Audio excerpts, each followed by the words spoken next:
ও হনুমান, বলো আমার প্রভু এখন কেমন আছে? হনুমান কোনো কথা বলছে না। তখন গুহাগ্রারা মনে করলো কি, যে হনুমানকে হয়তো কিছু খেতে দিলে সে সন্তুষ্ট হবে। হনুমান খেতে ভালোবাসে তো। এখন তার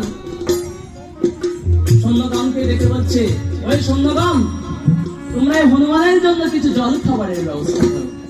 তখন সৈন্যগণ আমার জল খাবার কেমন করে ব্যবস্থা করছে।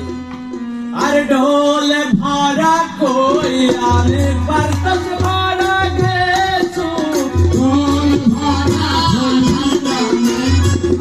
ভরা গেছো, ওরে কুহাত বলে হনুমান তুমি জবাব করো কি, কুহাত বলে হনুমান জবাব করো কি। হনুমান আবার কি করলেন? হনুমান আবার কি করলেন?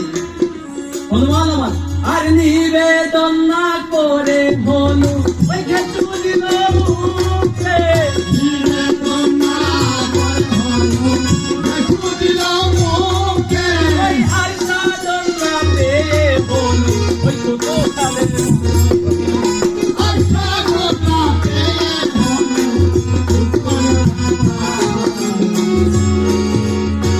গুহাগ্রাদা বলছে, ও হনুমান, শুনেছি তুমি নাকি আমার প্রভুর বড় ভক্ত।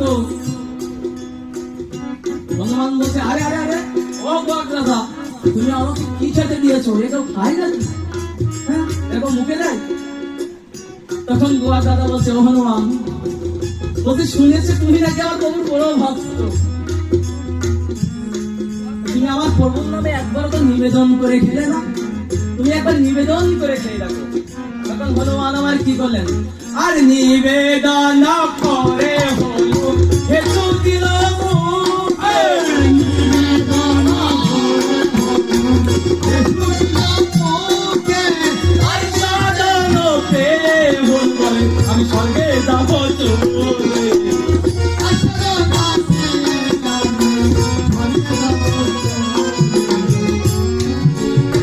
হনুমান বলছে, গুহাগ্রাদা বলছে, আর আছে নাকি একটু দাও তো।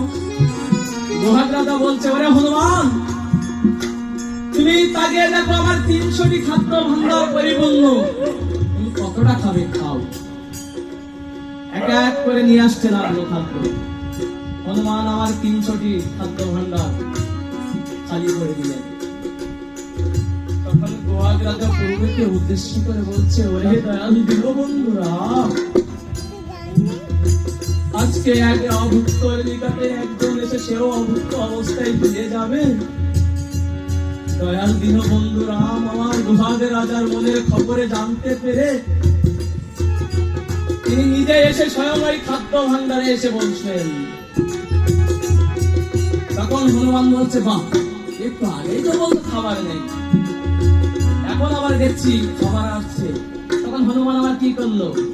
আর এক দৃষ্টে দেখে হলু ভান্ডার মানে চাইয়া, এক দৃষ্টে ভান্ডার মানে চাইয়া, ভান্ডার দৃষ্টে দেখে কামাই রামময়, ভান্ডার দৃষ্টে দেখে কামাই রাম দয়াময়। রে কোটি কোটি প্রণাম, কোটি